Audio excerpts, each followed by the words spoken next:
Hello friends, आपका स्वागत है आपके अपने YouTube channel to Z NCERT facts में।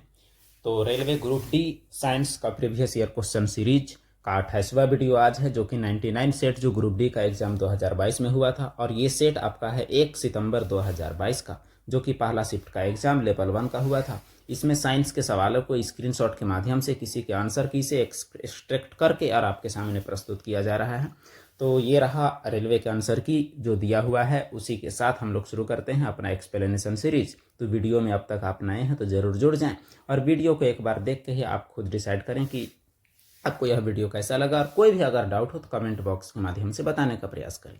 तो ये पहला सवाल आपके सामने ये रहा। सवाल कहता है कि निम्नलिखित रासायनिक अभिक्रिया के लिए संतुलित रासायनिक अभिक्रिया कौन सी है। हालांकि यहाँ पर अभिक्रिया के बजाय क्या होना चाहिए, तो अभिक्रिया के बजाय यहाँ पर समीकरण शब्द सही सुटेबल है, यानी सही संतुलित समीकरण कौन सा है। तो यहाँ आपका अभिक्रिया दिया हुआ है हाइड्रोजन ब्रोमीन हाइड्रोजन ब्रोमाइड। संतुलित रासायनिक समीकरण क्या होता है, जिसमें दोनों साइड तत्वों की संख्या बराबर होती है। दोनों साइड तत्वों की संख्या पूरी तरह से बराबर हो, उसे संतुलित कहते हैं। लेकिन यहाँ जैसे बात को आप गौर कीजिएगा कि यहाँ आपका H और Br और HBr, या इधर पे देखिए H1 Br1 Br1, ये भी आपको संतुलित है।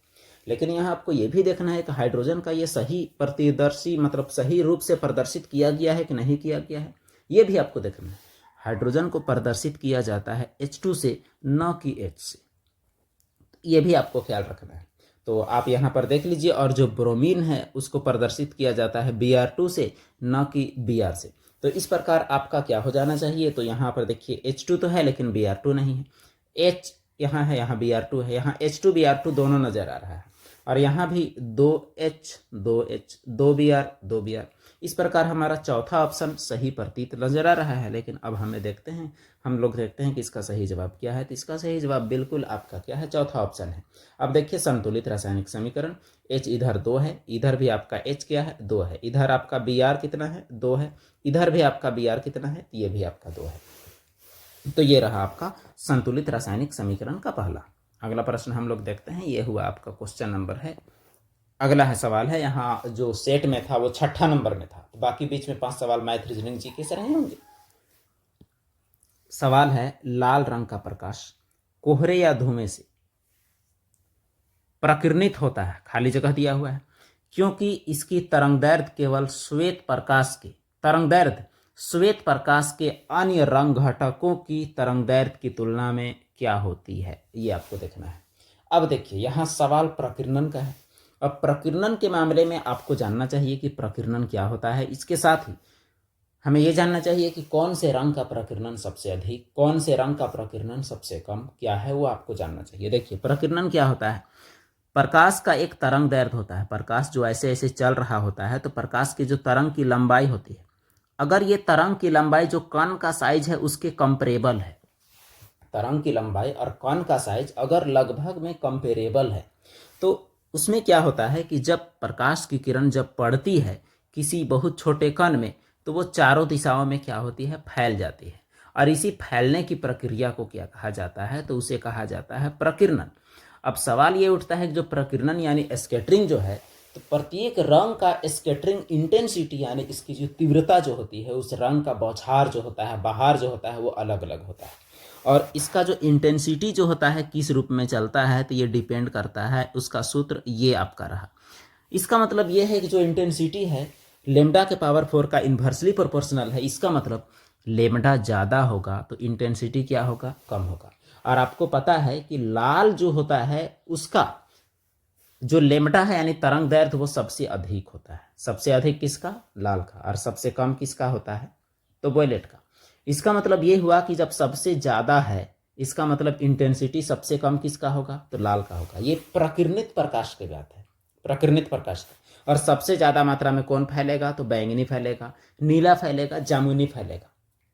तो अब हमें समझ में आ गया होगा। देखिए लाल रंग का प्रकाश कोहरे या धुएं से सबसे कम प्रकीर्णित होगा कि सार्वधिक, कि सबसे कम कि सार्वधिक, ये रहा। आपको ये तलाश करना है। अब देखिए प्रकीर्णन इसका जो है, क्योंकि इसका ये ज्यादा है, इसका मतलब ये सबसे कम प्रकीर्णित होगा। लेमडा इसका सबसे ज्यादा है, इसीलिए प्रकीर्णन क्या होगा, तो सबसे कम होगा, यानी ये और ये में से होगा। अब देखिए क्यों, क्योंकि इसका तरंग दैर्घ्य श्वेत प्रकाश के अन्य रंग घटकों की तुलना में अधिक होती है, कम होती है। तो लाल का तरंग दैर्घ्य सबसे अधिक होती है। अधिक का मतलब ये हुआ कि आपका ये ऑप्शन सही है, ये आपका गलत है। अब देखिए आपका ऑप्शन सी आपको सही नजर आएगा, इसका मतलब सही जवाब आपका क्या है, ऑप्शन सी है।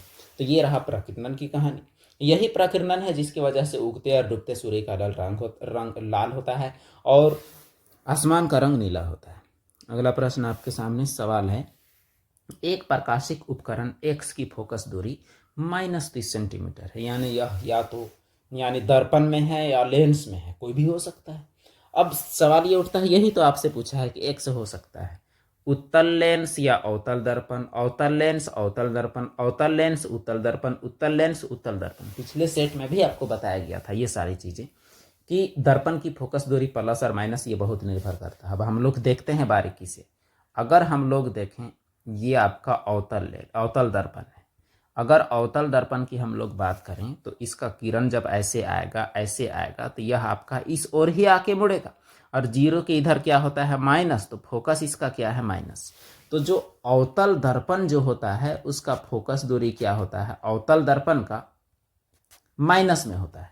अब अवतल लेंस की बात करते हैं। आपका अगर अवतल लेंस हो तो इसका साथ भी क्या होता है, जब प्रकाश की किरण आती है तो इस प्रकार फैलता है, आने के बाद ऐसे फैलता है, तो इसका मुड़ना भी इसी ओर होता है। इसका मतलब ये भी आपका क्या हो जाएगा, माइनस में।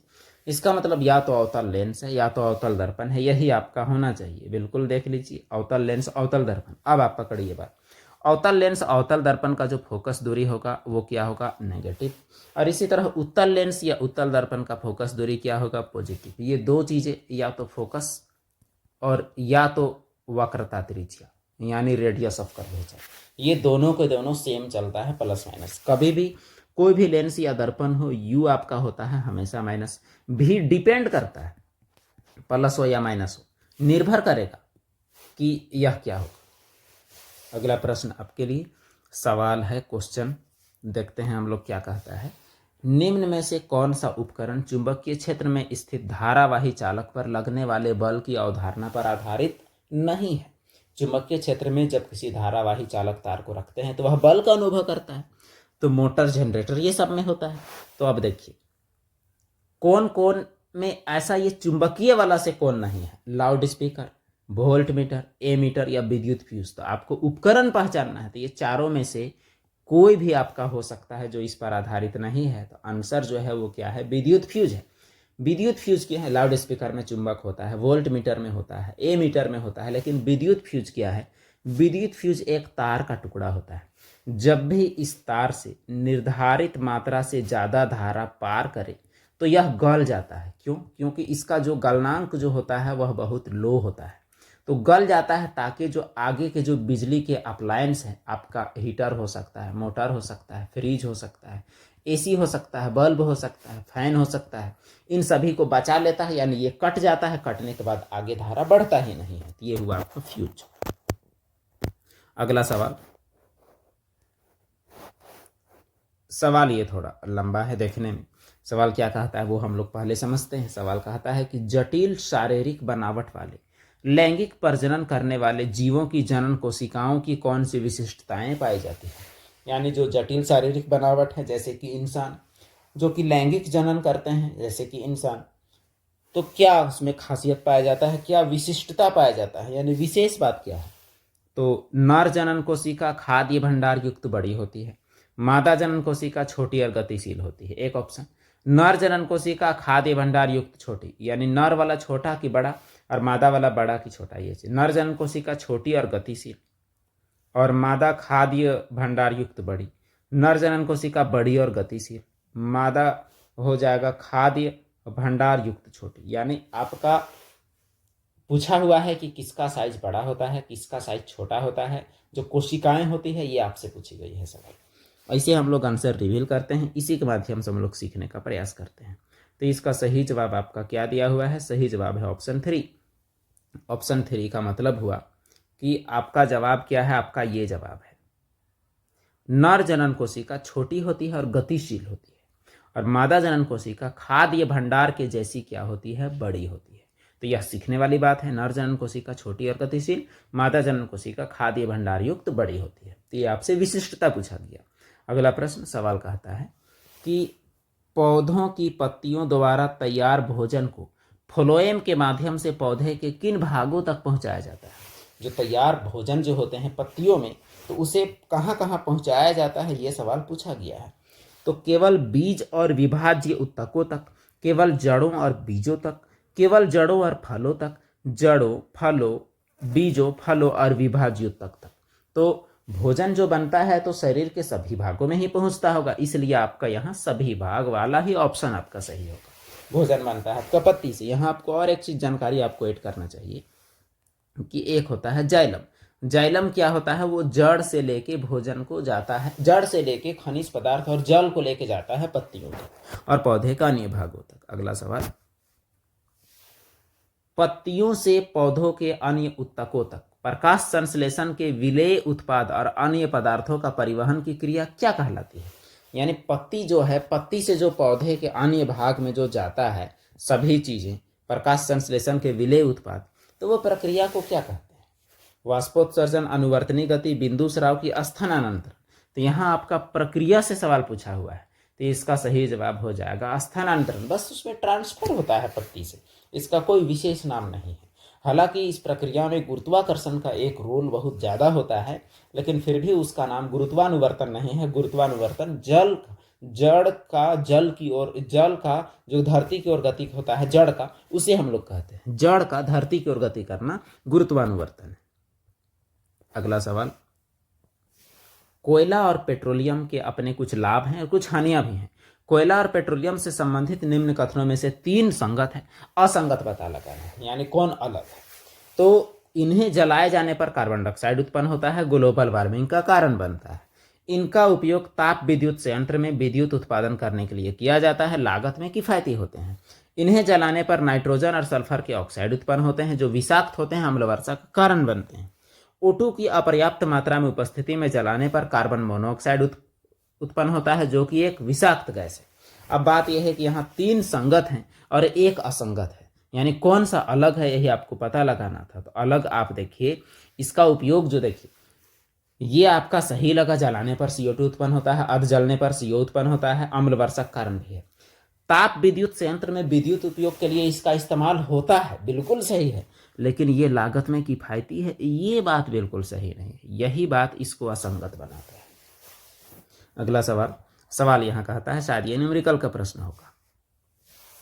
50 सेंटीमीटर फोकस दूरी वाले अभिसारी लेंस को 20 सेंटीमीटर फोकस दूरी वाले एक अपसारी लेंस के माध्यम से जोड़कर रखा गया है। तो दोनों लेंस का संयोजन का आपको क्षमता पता लगाना है। अब देखिए, यहाँ आपका देखिएगा, आपका ऑप्शन में आपका कह दिया हुआ है, एक आपका -3 है, आपका +3 है, एक आपका +8 है, एक आपका क्या है तो -8 है। यानी माइनस प्लस का खेल यहाँ आपका अच्छा है, इसीलिए सबसे पहला चीज आपको वही ये करना पड़ेगा।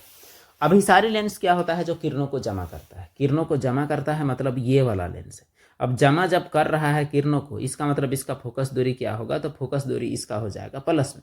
और जो फैला रहा है वो आपका ये वाला लेंस है, यानी अवतल लेंस है, तो फैला रहा है, इसका मतलब इसका फोकस दूरी इधर है, तो इसका हो जाएगा माइनस में।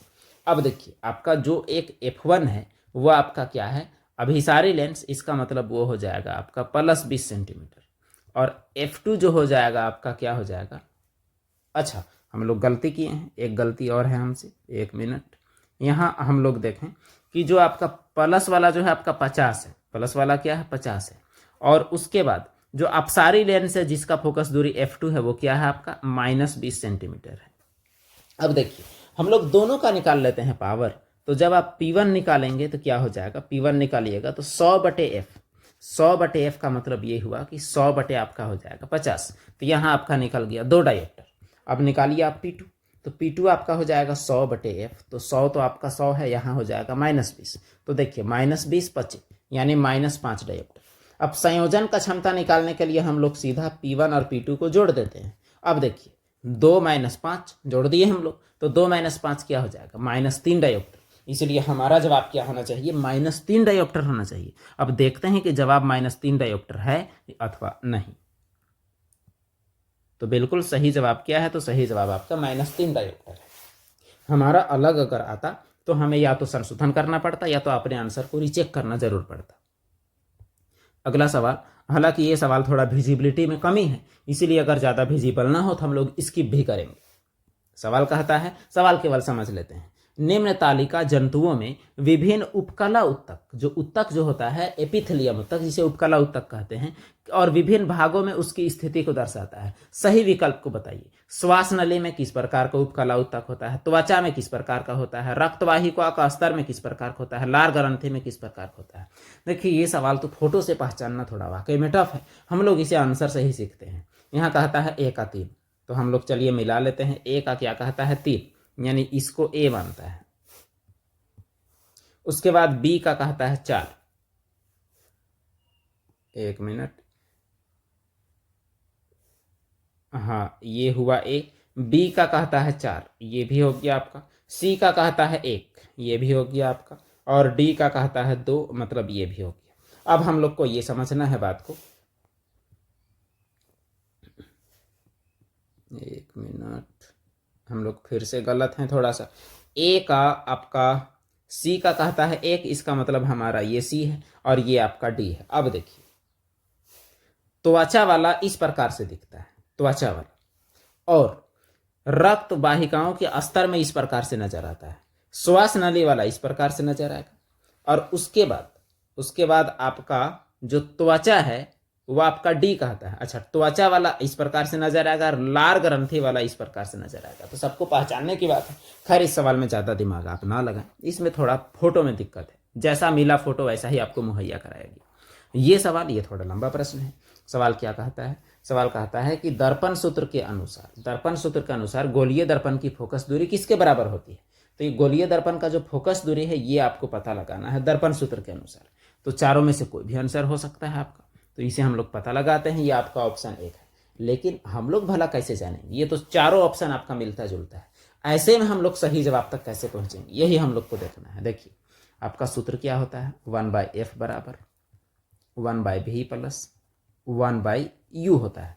अब देखिए यहीं से आप फोकस दूरी निकालिए, आप एलसीएम लीजिएगा तो u और v हो जाएगा, यहाँ भी जोड़ में आपका u और v हो जाएगा, ये हुआ आपका 1/f। तो चलिए f निकाल देते हैं, इसको पलटेंगे तो ऊपर भी पलटेगा, u गुने v बटा u प्लस v। अब आप देखिएगा कि जो आपके सामने सही टिक किया हुआ है आंसर की के द्वारा वही आपका आंसर भी आया है। तो आप ऐसे कैलकुलेट करके भी निकाल सकते थे, मर्जी आप।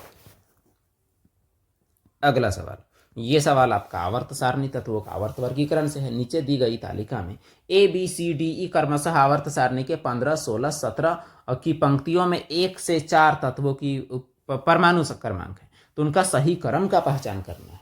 सही क्रम का, कि परमाणु क्रमांक में उनका सही क्रम क्या होगा। तो देखिए परमाणु क्रमांक कैसे बढ़ता है। परमाणु क्रमांक आपका इस प्रकार से बढ़ता है, जैसे अगर इसका 1 होगा तो इसका 2, इसका 3, इसका 4, तो फिर इसका 5, 6, 7, 8, 9, 10 इस प्रकार से आपका बढ़ेगा। तो जो वृद्धि है जब इस प्रकार से होगा, इसका मतलब आपको अब देख लेना है कि बढ़ता क्रम घटता क्रम कौन सा होगा, क्या होगा, ये आपको अच्छे से आपको देखना है। यहाँ आपको परमाणु क्रमांक अगर है तो आपको बढ़ते क्रम के हिसाब से ही रहना है। तो इसका आंसर हम लोग मिलाते हैं। आंसर हमारा क्या है, आंसर है DBE। हालांकि आंसर हम लोग जानबूझ के पहले देखें ताकि इसके आधार पर हम लोग सेट कर सकें। और नीचे जाने पर आपका परमाणु संख्या में और इजाफा होता है, ये बात ऊपर बताना भूल गए। अब देखिए जब नीचे जाने पर और इजाफा होता है, इसका मतलब सीनियरिटी में B और D सबसे आगे रहेंगे। इधर जाने पर भी बढ़ता है और नीचे जाने पर भी बढ़ता है। अब देखिए सबसे आखिर में कौन है, B और D। तो B और D में सबसे आगे कौन होगा, तो D। उसके बाद कौन होगा, तो B। अब देखिए फिर इस लाइन में देखेंगे तो इस लाइन में कौन है, तो कौन है आपका, तो E। उसके बाद ये लाइन तो खाली है, ये लाइन भी खाली। अभी इन दोनों में इधर आने पर बढ़ता है तो कौन हो जाएगा आपका C, और सबसे आखिर में कौन हो जाएगा A। इस प्रकार हमारा ये ऑप्शन आपका सही है। ये तो पहले ही हम लोग देख लिए, अलग बात है, लेकिन कोई भी सवाल में इस प्रकार से अगर आपका रहे तो एक तो नीचे जाने पर बढ़ेगा, एक इधर जाने पर बढ़ेगा, परमाणु संख्या में वृद्धि हो। अगला सवाल ये आपका 10वां क्लास साइंस चैप्टर 2 से है। अम्ल, क्षार और लवण निम्न में से कौन से सोडियम हाइड्रोक्साइड के उपयोग नहीं है। इसका उपयोग साबुन और डिटर्जेंट बनाने में किया जाता है, इसका उपयोग कागज निर्माण में किया जाता है, इसका उपयोग जल की अस्थायी कठोरता को दूर करने में किया जाता है। देखिए सवाल पूछा है कि सोडियम हाइड्रोक्साइड का कौन यूज नहीं है वाला बात नहीं पूछा गया है, इसलिए आपको संभल के ही इसमें जवाब देना है। अब देखिए कौन नहीं है, तो नहीं वाला में ये आपका नहीं है। क्यों नहीं है, जल की अस्थायी कठोरता दूर करते हैं हम लोग सोडियम कार्बोनेट यानी जो धोवन सोडा है उससे, ना कि सोडियम हाइड्रोक्साइड से। हाँ कागज बनाने में इसका इस्तेमाल है, उसके बाद साबुन डिटर्जेंट, दोनों में इसका इस्तेमाल जरूर है। तो केवल 3 जो है वो आपका इस्तेमाल में नहीं आता है। अगला प्रश्न क्वेश्चन नंबर 59, और दिन इससे न्यूमेरिकल रहता है, आज डायरेक्ट सूत्र है। एक अस्थायी धारा I प्रतिरोध R वाले किसी उपकरण से होकर धारा बहती है, तो T समय में उत्पन्न ऊष्मा की मात्रा क्या होगी? तो ऊष्मा की मात्रा डायरेक्ट आपका क्या होता है, H बराबर I² RT होता है बस, और इसमें कुछ भी कोई बात नहीं है, एकदम सीधा हिसाब है। इसीलिए आपको डायरेक्ट आपको टिक करना है। ये सूत्र आपका एक तरह से देखा जाए तो ये सूत्र तो रटा हुआ होना चाहिए। कुछ सूत्र आपका बेसिक होता है जिसे आपको आप याद रखें तो आपको बहुत आराम पड़ेगा, उसमें से ये भी शामिल है। अगला प्रश्न ये देखिए, ये न्यूमेरिकल प्रश्न है। 8 ओम और 12 ओम के प्रतिरोध ए के दो प्रतिरोध ए और बी 6 वोल्ट की बैटरी के साथ श्रेणी क्रम में जुड़े हुए हैं, तो श्रेणी क्रम में है। अब देखिए, यदि V1 और V2 क्रमशः ए और बी के विभव पात है, यानी दोनों का समझिए कि वोल्टेज ड्रॉप है या वोल्टेज है, एक ही बात है, तथा I1 और I2 उनसे प्रवाहित होने वाली धाराएं हैं, तो V1/V2 और I1/I2 क्रमशः क्या है, ये आपको पता लगाना है। तो इसका जवाब भी हम लोगों को देखना है और जवाब के हिसाब से हम लोगों को क्या करना है, बनाना भी है। अब देखिए कि यहाँ जवाब तो आपका दिया हुआ है, लेकिन डिपेंड ये करता है कि इसका जवाब ये कैसे है, यही है मेन चुनौती। तो चलिए हम लोग हल करते हैं और इतना सिद्ध करते हैं। तो ये रहा आपका इसका फोटो, हम लोग इमेज एक बना लिए हैं जिसमें आपका 8 ओम का प्रतिरोध है, 12 ओम का प्रतिरोध है, वोल्टेज ड्रॉप दोनों का V1 V2, यहाँ आपका भी इतना वोल्टेज सोर्स से जुड़ा हुआ है। श्रेणी क्रम में जोड़ने पर इसका जो प्रतिरोध हो जाएगा वो कितना हो जाएगा, 12, 8, 20 ओम। अब देखते हैं टोटल धारा कितना बहेगा। धारा जो है आपका कितना बहेगा, I बराबर क्या होता है, V/R, और दोनों में I1 I2 सेम रहेगा, इसीलिए जो I1/I2 का अनुपात है वो तो आपका 1 हो जाएगा। ये आपका दूसरा वाला जो 1 है, 1 वाला ही सही होगा दोनों में से, ये तो आपको पहले से पता था। अब देखिए, जो कि सही हमारा रिफिल भी है। अब V का मान क्या है हमारा, तो V का मान 6 है। R का मान क्या है, तो R का मान 20 है। तो ये आपका हो गया 6/20 I बराबर। अब यहाँ पर आपको देखने वाली बात यह है कि यहाँ का वोल्टेज ड्रॉप यानी V1/V2 हम लोग को निकालना है दोनों। तो V बराबर क्या होता है, तो V बराबर होता है IR। तो V बराबर IR, तो एक बार IR1 और एक बार क्या हो जाएगा IR2। तो I चाहे जितना भी है उससे हमको क्या मतलब, कोई मतलब ही नहीं है। तो हम लोग को क्या करना है, R1/R2 कर देना है। तो 8 बटे हम लोग कर देंगे 12, तो 4 दूनी 8, 4 तिया 12। इस प्रकार ये अनुपात हो जाएगा 2/3 और ये अनुपात कितना हो जाएगा, 1/1। इसका मतलब ये वाला हमारा सही क्यों है, ये आपको उम्मीद है कि अब समझ में आ गया होगा। अगला प्रश्न हम लोग चलते हैं, क्वेश्चन नंबर 64। सवाल है, उन मूलभूत आवश्यकताओं की पहचान कीजिए जिन्होंने वैज्ञानिकों को तत्वों के वर्गीकरण की ओर अग्रसर किया। तत्वों के विभिन्न गुणों में कुछ पैटर्न की पहचान हुई। तत्वों की उनके संश्लेषण का आधार पर पुनर्व्यवस्था करने का सोचे। विभिन्न तत्वों के रंगों की समग्र जानकारी प्राप्त करना। तो क्या क्या चीज वैज्ञानिक लोग को बूस्ट किया कि उन लोग तत्वों का वर्गीकरण कर सके, तो उसमें से केवल एक है। केवल एक इसलिए है क्योंकि पैटर्न का कुछ पहचान हुआ। कैसे बना उसके आधार पर कोई चर्चा नहीं है, रंग के आधार पर कोई चर्चा नहीं है, केवल उनके गुणों के आधार पर पैटर्न बना। हाँ, ये हो सकता है केमिकल प्रॉपर्टी, फिजिकल प्रॉपर्टी, बहुत सारी प्रॉपर्टीज हैं, वो उसमें कारण जरूर बने। अगला सवाल है, कौन सा विकल्प संतुलित आहार का एक उदाहरण है। ऑप्शंस आपके सामने 4 हैं। ऑप्शंस आप देख सकते हैं क्या क्या है। बर्गर, चिप्स, कोल्ड ड्रिंक, रोटी सब्जी कोल्ड ड्रिंक, रोटी दाल सब्जी, चावल चिप्स कोल्ड ड्रिंक। तो देखिए, चिप्स वाला और कोल्ड ड्रिंक वाला ऑप्शन आप हटा दीजिए, आपका आंसर सही में आ जाएगा। तो देखिए, चिप्स और ये हटा दीजिएगा तो आपका केवल बच रहा केवल एक ऑप्शन, रोटी दाल सब्जी, ये संतुलित आहार है।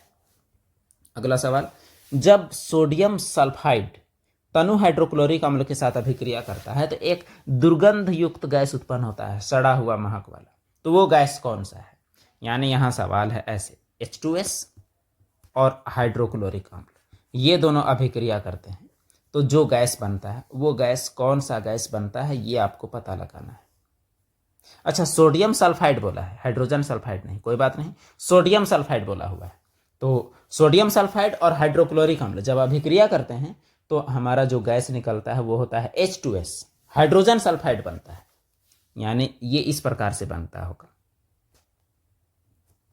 Na2S और यहां हो जाएगा आपका HCl। तो बनेगा आपका क्या, H2S, यहां आप 2 ले लीजिएगा और उसके बाद बन जाएगा आपका 2 ठो NaCl। और H2S सड़ा हुआ अंडा जैसा महकता है, और वही आपका जो गैस है वो दुर्गंध युक्त गैस है। अगला प्रश्न, सवाल कहता है कि निम्न में से किस रासायनिक अभिक्रिया द्वारा बेकिंग सोडा का निर्माण किया जाता है। अभिक्रिया ये रहा, NaSCO3H+ करते हैं, ऐसा होता है। NaClH2O को रिएक्ट कराते हैं, ये बनता है। NaClH2O को रिएक्ट कराते हैं, ये बनता है। इसको कराते हैं रिएक्शन कैल्शियम हाइड्रोक्साइड का क्लोरीन के साथ, तो कैल्शियम ऑक्सीक्लोरेट बनता है। अब पहचानना है कि बेकिंग सोडा किस में बना है। तो देखिए बेकिंग सोडा में आपका एक ही जगह बेकिंग सोडा बनाना है, जो कि आपको ऑप्शन में नजर आ गया होगा। ये आप देखिए कि बेकिंग सोडा तो केवल ये है, बाकी इधर ये बेकिंग सोडा रहेगा तो हम बनाएंगे क्या जब हमारे पास बना हुआ है तो। इसलिए आपका ऑप्शन नंबर 2 है, ये बेकिंग सोडा बनाने का अभिक्रिया है। अगला सवाल, ये विद्युत धारा के चुंबकीय प्रभाव चैप्टर से है। किसी धारावाही परिनालिका के कारण उत्पन्न चुंबकीय क्षेत्र के बारे में कथन दिया हुआ है, विचार कीजिए। परिनालिका के अंदर चुंबकीय क्षेत्र समांतर सीधी रेखाएं में होती है। परिनालिका के अंदर उत्पन्न प्रबल चुंबकीय क्षेत्र का उपयोग किसी चुंबकीय पदार्थ के टुकड़े को चुंबकीकृत करने के लिए किया जा सकता है। तो दोनों में से क्या सही क्या गलत वही आपको पहचानना है। तो देखिए इसमें से दोनों सही है। क्यों? पहले हम लोग इसका फोटो के माध्यम से देखते हैं। ये अगर आपका कोई परिनालिका है, परिनालिका के अंदर चुंबकीय क्षेत्र एकदम पैरेलल होता है, बिल्कुल सही। और परिनालिका के अंदर अगर हम कोई चीज अगर रख देते हैं तो वो भी चुंबकीकृत हो जाता है, चुंबकित हो जाता है, ये भी बात सही, वो मैग्नेटाइज्ड हो जाता है। और जब उसको हम लोग हटाते हैं तो कुछ देर तक वो मैग्नेटाइज्ड रहता भी है। अगला प्रश्न, इनमें से कौन सा कथन सही है। अब देखिए, खाद्य को रखने के लिए प्लास्टिक की थैलियों का उपयोग करना चाहिए। दुकानदारों को कानूनन प्लास्टिक की बैग प्रयोग करना अनिवार्य है। हमें कचरे को प्लास्टिक थैलियों में नहीं रखना चाहिए और उन्हें फेंकना नहीं चाहिए। उपयोग के बाद प्लास्टिक के थैलियों को जलाकर निपटान करना चाहिए। देखिए ये सवाल बहुत आसान है, प्लास्टिक के बारे में पूछा गया है, आप कितने जागरूक है, यही आपका परीक्षा है। तो आप कितने जागरूक है आपको समझ में आ गया होगा। प्लास्टिक के थैली का उपयोग करना वर्जित है, इसे फेंकना नहीं चाहिए, ये बात सही है। इसे दोबारा यूज करना चाहिए, रीयूज और रिसाइकल करना चाहिए। अगला सवाल देखिए, यहाँ एक अभिक्रिया दिया हुआ है और अभिक्रिया में आपको फिर पहचान करना। अभिक्रिया है कॉपर सल्फेट Mg से अभिक्रिया करता है तो MgSO4 और Cu बनता है। अब देखिए Mg क्या है, अपचायक, विलायक, उत्प्रेरक या ऑक्सीकारक। उत्प्रेरक 3 के ऊपर होता है, इसलिए ये कहानी खत्म। अब देखिए ये ऑक्सीकारक है, अकारक, ये चीज आपका हो सकता है। तो चलिए हम लोग ऑप्शंस की तलाश में, उसके बाद इसका एक्सप्लेनेशन भी। ये है आपका अकारक यानी अपचायक। अपचायक क्या होता है ये हम लोग पता लगा। देखिए ये Mg था और Mg से क्या बना है, तो यहाँ आपका ये इलेक्ट्रॉन खोया है। ये सल्फेट जो है इसके पास 2 इलेक्ट्रॉन का कमी होता है, ये 2 इलेक्ट्रॉन को दिया है।